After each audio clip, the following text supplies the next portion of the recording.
Peace, peace, peace, peace, peace. It's just Sister Rue of my Lisa Temple, beautiful upstate New York, Hudson Valley. And I'm coming to you on another Mental Health Monday with our fall study of Breaking the Chains of Psychological Slavery, Dr. Naim Akbar. So for those who are doing fall studies with Mama Lisa Temple this year, we are at page 15 of this work. The idea of this work, of us going through this work, is not to just power through it and read it. For many of us, we've already read this book. The idea is to go in and to extract the things that may still be affecting us today personally, or things that we see in the world as humanitarians and vanguards in the way of uplifting fallen humanity. We need to know the chains that bind us in order to be able to help to point them out and then eventually help people to break them. Again, it is nobody's job to save anyone, but it is our job to save ourselves. And in the process of that, we are setting examples of what it looks like, because it's going to look different for everyone, what it looks like to be free, to be liberated, to be free of whatever chains bind you. Now, for those who are doing full, complete studies with Mama Lisa Temple and not just our Mental Health Mondays, we are working on Retire Your Family Karma too, and that talks about another aspect of psychological slavery, but from a different perspective. It talks about genetic slavery and repeating of cycles and all these different things like that. So it's a whole nother thing, but it's fun. We are having fun. So right now in this work, we are up to page 15. And like I said, it's not our job to just power through and read this. We are talking about specific topics that tie into the bigger theme of morals and human rights that we took on this year as our undertaking for study. So, what did we do in this chapter? We talked about work and leadership and the types of leadership. And it was important for us to spend some time in this area because in order for us to be able to address things like morals and the moral compass and why people do what they do and all these things like that, we have to kind of look at the different places, that slavery, psychological slavery has taken root, right? Or has had root planted, right? So in work, in building community, we know this takes work. It takes money to raise a nation, right? So, and not money in the sense of these dollars, these greenbacks. We talking about, energy, right? Just being able to do our part, be it if you're the man who chopped the wood, you chop the wood. If you're the woman who go get the water, this is what you do. This is how we work. And it talked about the attitudes which have been passed on to us from slavery is rather distorted in the attitude towards work. And it says slavery was forced labor. And so basically what they're saying to us is one of the reasons why people sometimes have problems with work is because in our DNA, in our psychology is locked away this forced thing that was put upon us. It's not that we don't like to do things or we don't want to do things. That sometimes it's just a rebellious kind of energy, like this, I'm just not doing this, right? Because I was forced to do it. So it says, it talks about how work was a daily chore in the beginning of early childhood and continuing all the way to death or to total disability. And most of us know about that. Most of us started working as teenagers, and I know even talking about chores, we had chores when I was young. We had chores and we got in trouble if we didn't do them. It got to a point where we got this reward or I told somebody one time, me and my siblings, we would get our allowance. Like I would get $2 and they would get $1, right? And we just knew we was doing something. And the first thing we would do is run to the corner store, and we would get 25-cent bag of chips, a 25-cent juice, 25-cent worth of cookies, and 25-cent worth of candy. That was so. See, I had an extra dollar, so I was the older child. So I felt it was my responsibility to take my extra dollar and make sure that they had. Look at that.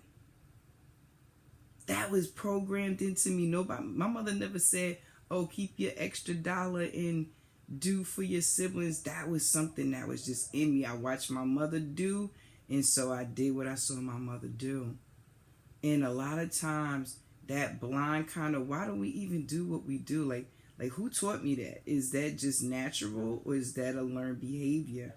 And so when it talks about work and things like that, I remember doing my chores begrudgingly and doing my siblings so they wouldn't get in trouble sometimes. I remember falling asleep without doing my chores. It was not a pretty story. You know what I'm saying? It was not pretty. It was not. I didn't do it no more. And I promise you, when you come to my home today, it's certain things that you see in place because of some of them chores. Because once you learn the lesson, it was like, and how serious is that though? That's really letting you know. And we talked about property and in leadership with property, and how those who had and those who had not. But at that time, that was the great equalizer, was the slavery, and nobody had. And so the people who were treated specially were the ones who were able to adhere more to the rules, or basically just submit to whatever it was that was being pushed upon them. And when leadership arose in those situations, it looked like many different things. And we talked about, how leadership looks today. Is the leader the one who has the most? Is the leader the one who can talk the best game? Is the leader the one who can follow the rules the most? Who's the leader? And see, this is why I say you can't save anybody. You have to save yourself, because at this point where we are, we have to think for ourselves. We have to lead ourselves. The battle for the mind is just like you can't even imagine. The battle to have your own mind and control of your own mind is so real. I think one of the most diabolical parts of not having control of your own mind is not knowing that you don't have control of your own mind and thinking that you're thinking for yourself. Do you hear me? Thinking that you're thinking for yourself, but you really just puppeted what you've been programmed and conditioned to do. This is why the leadership always tends to end up looking the same, and we always seem to end up getting the same results. Because it's not meant for you to thrive, it's meant for you to do. It's meant for you to serve. Now, service as a humanitarian is a wonderful thing. In the way of uplifting people and having people be in their most upright position in the world as it stands, whatever that looks like for individuals, because again, success is measured by the individual, not by societal standards, or it should be anyway. In leadership, it pretty much becomes the same thing. Some people like being led. Some people like just being told what to do and they just go do it. Thinking for themselves has become too much of a thing. Like the thought of it even. The thought of thinking for themselves, get it? But the thought of thinking for themselves is just too overwhelming.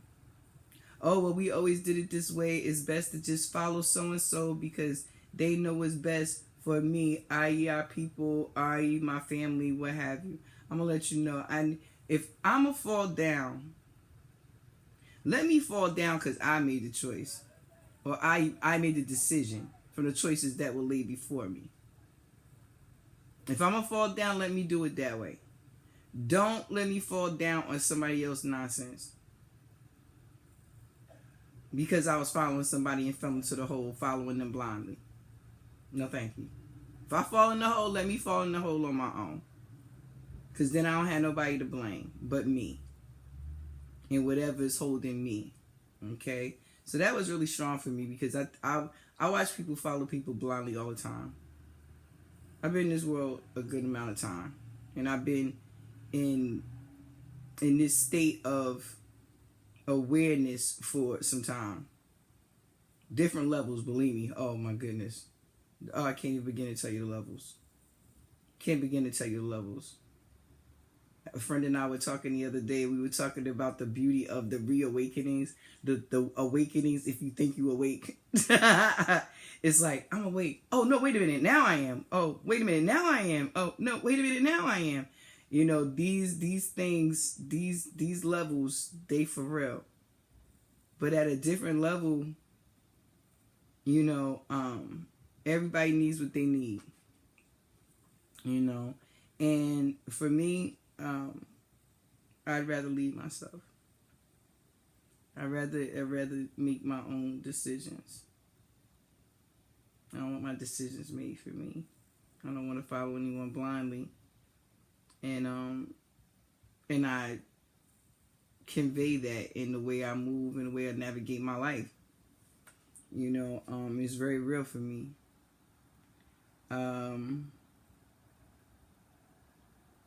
Yeah, that took me someplace. My bad. Talked about the clown, you know, as a leader, and that really sparked off a conversation, as you can imagine, because we talk about the people who are supposed to lead, and they put these people of entertainment into a position of leading, and people just follow them. You know, your favorite, i.e., whatever singer, hairdresser, influencer at this point says to follow a thing or to do a thing, and people do it without asking why, without knowing why, without anything, and we can't see the ties of slavery in that. Now, I'm gonna be honest with you, especially in rereading this book for this time, for some reason, you know, it baffles me, I think, sometimes, that we always have to start with slavery. You know, it seems like, you know, that thing there, or even the thought of it, or the idea of it, or the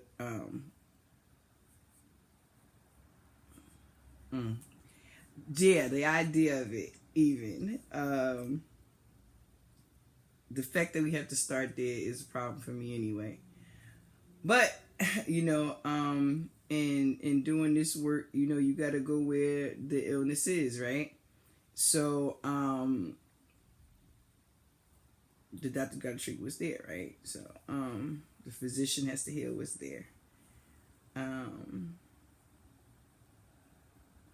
This book is older, you know.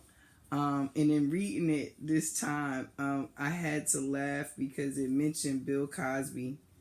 And it talked about how, you know, him playing the clown was different than Martin Lawrence playing the clown, because Bill Cosby used the clown role as a tool in education, and as an educational agenda from his mind and that of others who were committed to the advancement of African American life.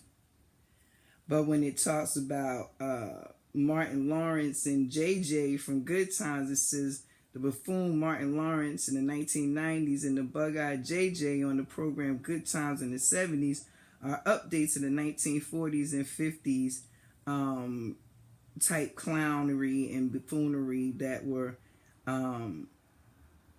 that people mastered to survive. And then it even goes on to talk about how we use comedy as a form of getting through talking about some of these hard topics and things like that. I tell people, like, I truly get that one. I know for me, comedy, laughter, seeing the comedy in some of what is going on is how I deal with some of it. And when I say comedy, I don't mean comedy as in ha ha. I mean as in dark, diabolical comedy. Like, you cannot even be serious that this is really what you... Really? That's what you be saying to yourself, and it makes you laugh because the pure audacity of it. You know what I'm saying? Like, how... What? You playing in my face? It's insane. And so it goes on and talks about other entertainers and athletes being put into these positions of leadership, and how, the glamour of it all is what draws people and has them following, because it's this slavery of wanting what, quote unquote, the master had, so pretty things, nice things, big houses, nice clothes. He even goes into hand-me-downs, and why hand-me-downs were looked down upon some people and looked at by others as these great things. And so, I mean, it's a lot in here. And like I said, we're only at page 15, and we stopped here because the next part is about community.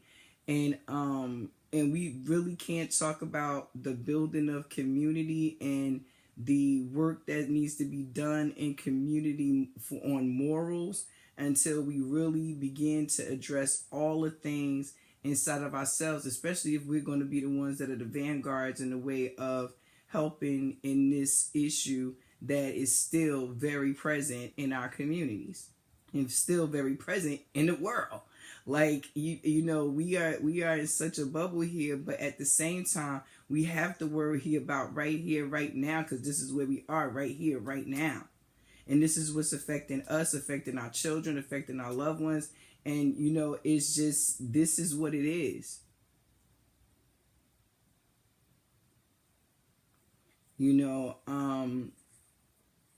What was one of the last things that we addressed here, and again, this is just a recap.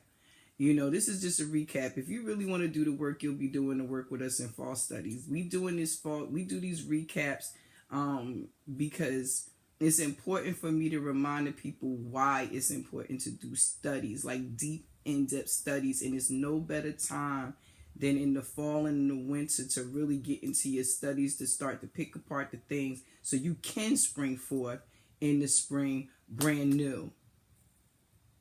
We shaking off and getting rid of. Before you can get rid of stuff, you got to figure out what you got to get rid of. You got to pick through and put the good stuff over here. If you ever had the chore of going through your closet as a kid, you have to pick what you could fit, pick what no longer fits, and make these piles. What was going to stay, what was going to go to wherever. So this is the same thing we do in these studies.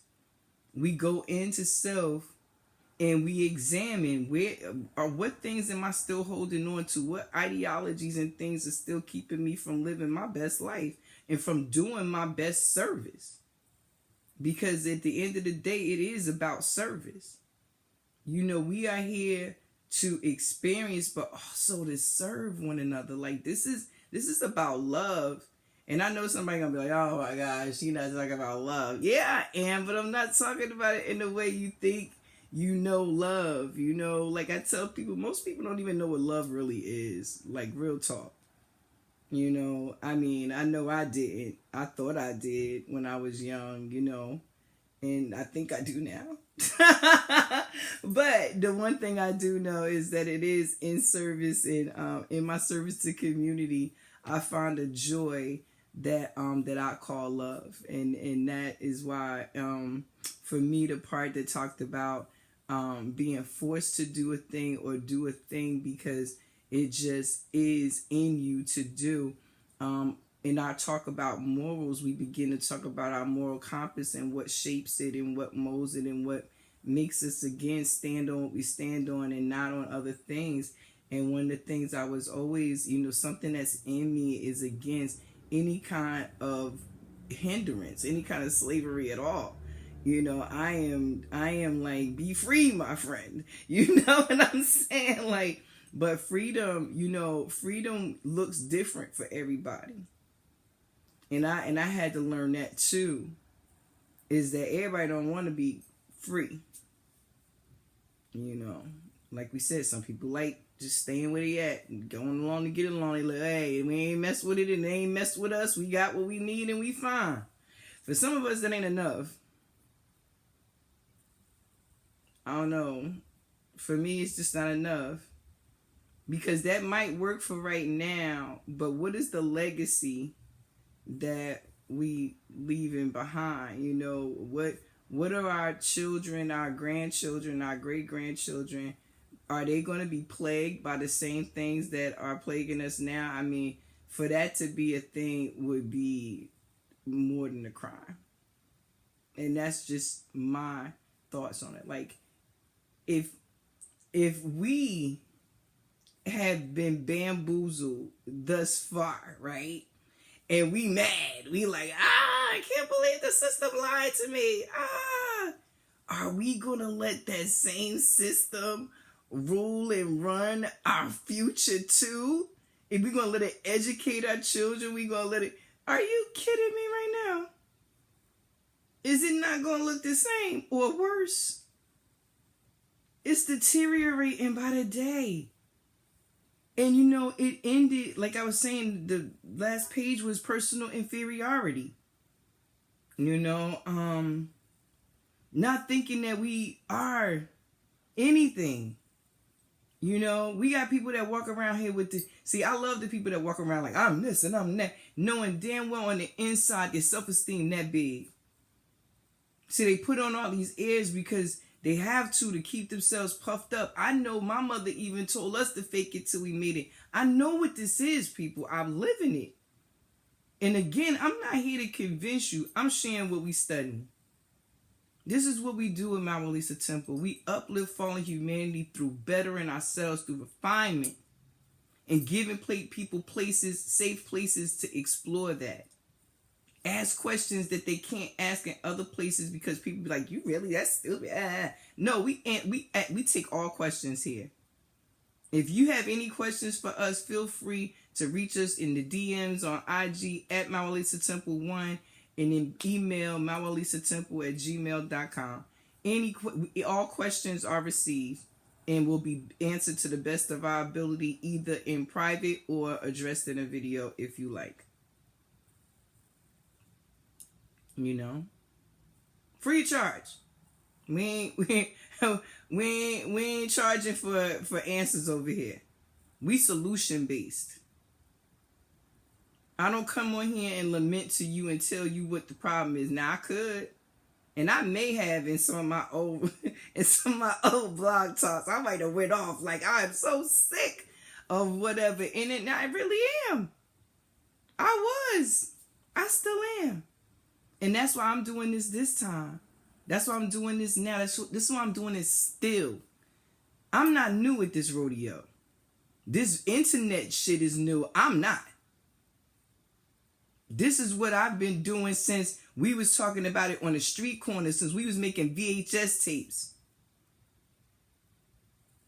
Before, all of this fancy.